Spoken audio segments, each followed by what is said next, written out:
My younger sister, Lois, called me just before our mom's funeral. She hadn't replied to any of my messages, so I was surprised to hear from her. She told me she'd just come back from Hawaii with Keith and brought me some chocolates. I was really upset because she hadn't bothered to respond to me earlier, so I ended up yelling at her in front of everyone at the funeral. I said something hurtful about her taking my husband, which was a terrible thing to say. Lois was confused and just asked, "What?" before I hung up on her. I turned off my phone and tried to calm down as I sat with the rest of the family. My name's Emily, and I just turned 38. I grew up in a family of 4. My parents, my sister Lois, who's 6 years younger, and me. My parents were pretty strict, especially with me being the oldest. But they always spoiled Lois because she was charming. Whenever she wanted something, she'd flash a smile and say, "Emily, I want this," and I'd usually give in. Unfortunately, this didn't change even as she got older, and she became quite a troublesome sister. Dad passed away 8 years ago from an illness, and about 6 months ago, Mom got a terminal diagnosis. She was in and out of the hospital. I married Keith, a colleague, 2 years ago and moved out to an apartment near my office. For the past 6 months, I've been driving an hour each way to take care of Mom between work.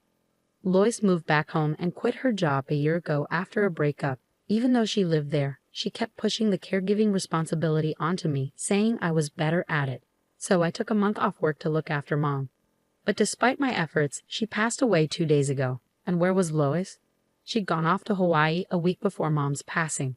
I tried to convince her to stay, but she wouldn't listen. At the funeral, after the priest finished speaking, friends and family started paying their respects. It was touching to see not just relatives, but also many of Mom's friends there to grieve. Some colleagues from my company came too. "I'm sorry for your loss," one of them said. "Thank you. I really appreciate you letting me take time off to be with my mom in her final days," I replied. "He's actually my father-in-law, the president of the company where I work. He's been really understanding about everything I've been going through and has supported me a lot." "But where's Keith? I haven't spotted him here yet." "Well, he's been overseas on a business trip since last week, and I haven't been able to reach him," I explained. "Oh, I see. I'll ask the sales manager about it," I said, trying to figure out where Keith was. Keith and I work in different departments because of the big company he runs. He's always busy with sales and often away on business trips. I tried to understand, but it was hard not having him here during such a tough time. I was worried about handling everything alone, especially with no contact from him or my sister. Meanwhile, my father-in-law made the effort to be there for the funeral. Despite his busy schedule, his support meant the world to me, and it almost brought me to tears. I had to hold him back as we rode in the limo to the crematory with the rest of the family. When I turned my phone back on, I found almost 30 voicemails, mostly from Lois. "Answer your phone. You can't just make up some ridiculous lies because you're upset that I took Keith from you," she yelled in her messages. "She took Keith from me?" I questioned, trying to recall if Lois had hinted at something like that during her call before the funeral. But I was too busy dealing with the mourners to fully grasp what she was saying. Lois and Keith having an affair?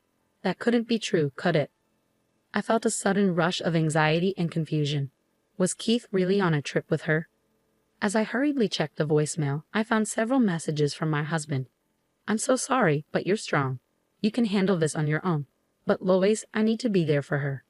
We need to end things," he said in a message that felt like it came from a soap opera script. Hearing those words, I couldn't help but mutter, "I wish I hadn't heard that." Finding out that my husband and sister were having an affair and enjoying themselves in Hawaii during my mother's funeral felt like a cruel blow. "You need to come right away if you want to say your final goodbye to Mom. We're already heading to the crematory," I reluctantly informed my sister over the phone. "That's not funny. Stop lying. You're just bitter because I took Keith from you," she shot back. "But it's true. You must be upset about losing your husband." "Yes, he's the next company president and wealthy." "I get it, Emily, but there are lies, and then there are terrible lies." "You're an adult. You should know better," she retorted. "I never thought I'd hear that from you," I replied. I was surprised, though. I had no idea that you and Keith were cheating. I could almost hear the smirk in Lois's voice. She'd always loved playing tricks on me since we were kids and would laugh when I fell for them. I sighed in frustration. "Anyway, this isn't the time for this. If you want to say your final goodbye to Mom, come now," I urged. "I'm tired of that lie." So why do you have cheese? Lois asked abruptly. Ask his father, I replied, throwing the question back at them. I could hear them discussing on the other end, probably caught off guard by me bringing up his father. Eventually my husband, who seemed to be with Lois, took the phone. Emily, is that true? He asked. If you don't believe it, do whatever you want. I'm hanging up now, I stated firmly before ending the call. Soon we arrived at the crematory. It was my last chance to say goodbye to Mom, and my mind was in turmoil with the whirlwind of emotions from the past few days and the pain of losing my mother. I felt lost and overwhelmed, tears streaming down my cheeks. Seeing me like this, one of my relatives comforted me, saying, Your mom would surely be grateful to you, Emily, for taking such good care of her until the end. I stood in front of my mother's casket, bidding her my final farewell. Mom, thank you for everything. I'm going to miss you so much, I whispered. Just as her casket was being carried out for cremation, there was sudden commotion. Wait a minute. Where's Mom? My sister and husband burst in, their voices loud and frantic. Lois tried to hold on to the casket as it disappeared behind the doors, but they closed abruptly, leaving her wailing in despair, with Keith looking stunned. We should move along now. We're disturbing others, I said, trying to keep calm. Why didn't you tell me, Emily? I didn't get to see Mom at the end. It's your fault. Lois accused me, her voice filled with anguish. My fault? I echoed, bewildered by her accusation. Absolutely. If it was this serious, you should have told me earlier. You never said anything. Lois accused, her voice filled with frustration. I couldn't help but feel exasperated. How many times had I explained our mother's health condition to her? Every time she'd just brush it off, saying, I don't know how to handle any of this. I'll leave it to you, Emily. That's right. This all happened because you didn't explain how serious Mom's condition was. It's your fault, Lois continued to blame me. Even Keith, my husband, joined in, pointing fingers at me. I stared at them in disbelief. Then what were you two doing all this time? I demanded, my voice rising with anger. They gasped, finally falling silent. If you can't say it, I will. You were off on a fun-filled romantic getaway in Hawaii together, weren't you? As the relatives murmured, clearly taken aback by the unfolding drama, I couldn't help but feel the weight of their disbelief. For so long, whenever they asked, What's wrong with Lois? Or isn't Keith coming? I've been making excuses for them, trying to shield them from judgment. Mom, I'm sorry. I really wanted to say goodbye to you more peacefully, I whispered in my mind, seeking her forgiveness. Gathering my resolve, I knew I had to clear the air. When did this affair start exactly? You both knew I was on leave caring for Mom, right? I was struggling, asking for help countless times, but all you did was have fun together, didn't you? I questioned, my voice tinged with frustration and hurt. Enough. It's all your fault, Emily. You didn't keep Keith close enough. Lois snapped back. What's that supposed to mean? I demanded, my patience wearing thin. You need to prioritize your husband more. He's been feeling bored at home because all you talk about is work and caregiving. Poor Keith, Lois chided, her words dripping with disdain. Oh, so that's what he said, I retorted, shooting a glare at Keith, who quickly averted his eyes, unable to meet my gaze. Emily, you managed to marry a wealthy future company president, but you've become conceited. That's why he was drawn to me. It's always been like this with you, Lois continued, her tone accusatory. In reality, Lois had a history of stealing my boyfriends back in high school and university. The only time she didn't succeed was with Keith because she was already with her own boyfriend then. What a disappointment. From now on, I'll be with Keith and become the future president's wife. So break up with him, Lois demanded. Fine, you can have Keith. I'll divorce him, I declared, my resolve firm. By then, I was beyond caring. When I decided to marry Keith, I had no clue he was the president's son. He worked at a regional branch and later joined my department at headquarters. Keith was charming, easygoing, and quickly became part of our team. As we grew closer, I developed feelings for him. We started dating, and when he proposed, I was thrilled. It wasn't until I visited his parents' house that I learned his father was the company president. It was quite a shock. So promise me you won't come back later begging to avoid the divorce, Keith pleaded. I won't do that, I assured him. Are you really sure about leaving me? He pressed. Yes, I am, I replied firmly. If you leave me, no man will want to marry a workaholic like you. You know that, right? He warned. I'll live my life as I please on my own terms. But for today, please just say your final goodbye to Mom properly, I pleaded with him. Keith and Lois exchanged knowing looks, smirking as if they had won some sort of victory. The relatives watched on, their brows furrowed, clearly disturbed by the unfolding situation. I'm truly sorry for the scene you all witnessed. I apologized to my relatives, feeling a pang of guilt.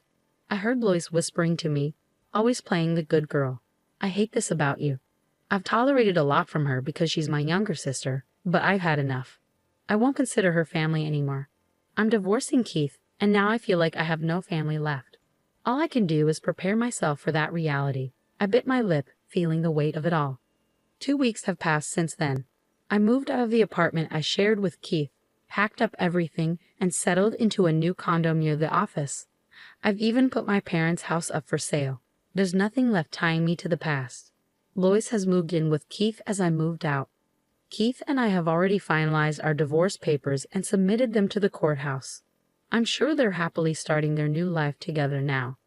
Now that I'm done with Mom's paperwork, it's time for revenge. Watch over me, Mom, I whispered to her portrait, a determined smile on my face. Enjoy your honeymoon phase while you can, you too.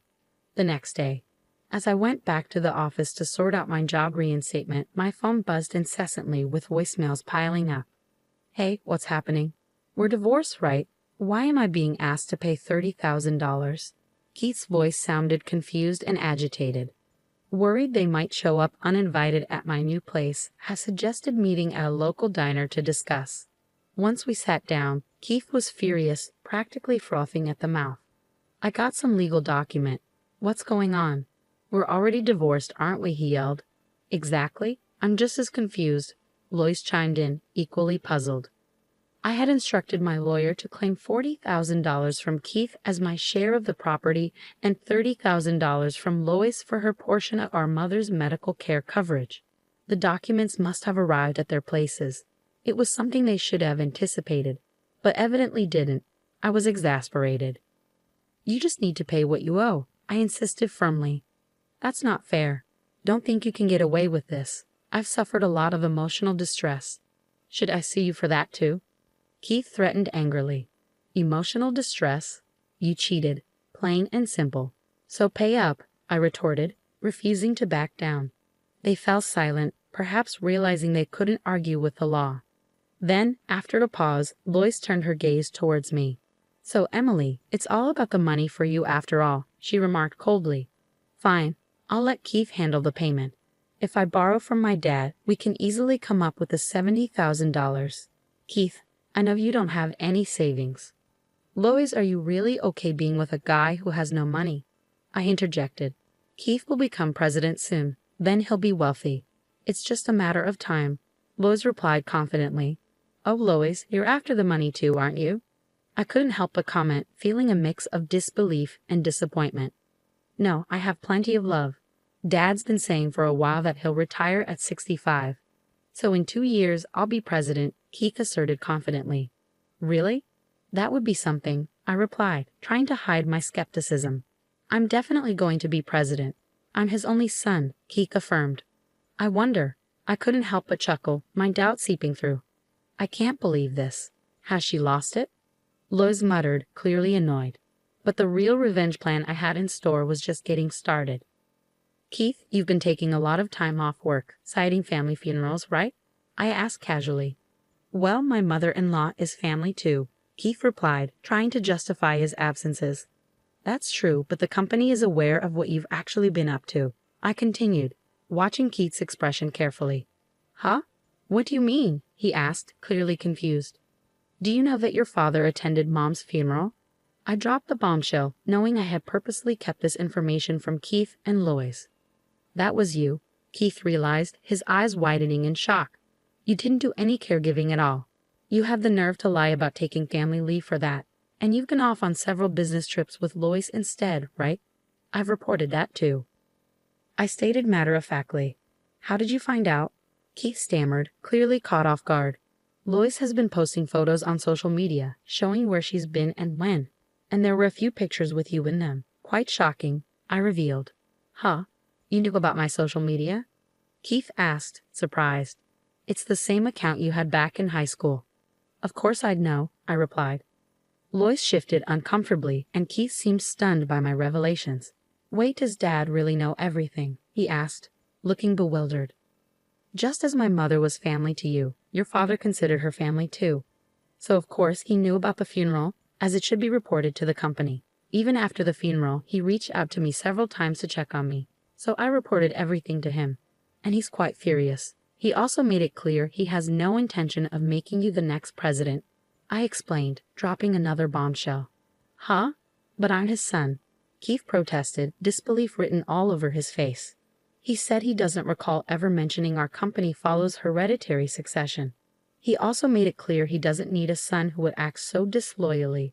I informed them, relishing their shock. So Keith won't be the president? Lois asked, her voice filled with disbelief. As I watched their pale faces, I decided to push them even further. And just so you know, I'll be taking over as president starting next month. Huh? Keith and Lois exclaimed simultaneously. In fact, I've just received the official notice from the president and my superiors at the company. I've been formally appointed as the new president, I announced confidently. There's no way they'd make you president, Keith protested, clearly rattled. If you think it's a lie, why don't you call your father and ask? I challenged him. Keith hurriedly dialed his father's number, while Lois, his new wife, watched anxiously. So Emily is really going to be the president? It's true? So I won't become the president's wife? If I had known, I wouldn't have taken you from Emily. Lois lamented, her voice tinged with regret. But you just said you loved me, Keith muttered, stunned by the turn of events.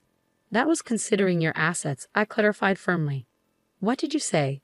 Keith's voice rose in confusion and frustration. Unable to tolerate their squabbling any longer, I stood up. If you two want to argue, do it somewhere else. And I'll be expecting the payment. Thank you. Wait, please don't leave me.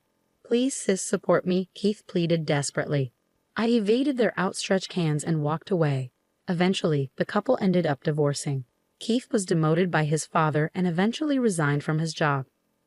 Now he works multiple part-time jobs every day to pay off his debts to me. Lois, on the other hand, is reportedly working at a bar at night. Initially, she seemed to be doing well, but she fell victim to a bad situation after being deceived by a dishonest man. Meanwhile, I've become the president. Admittedly, it's for a small company that operates as a subsidiary in the caregiving industry, established based on the proposal I submitted during my caregiving leave. However, the caregiving sector is projected to grow in the future, and I'm determined to excel. I'll give it my all from here on out.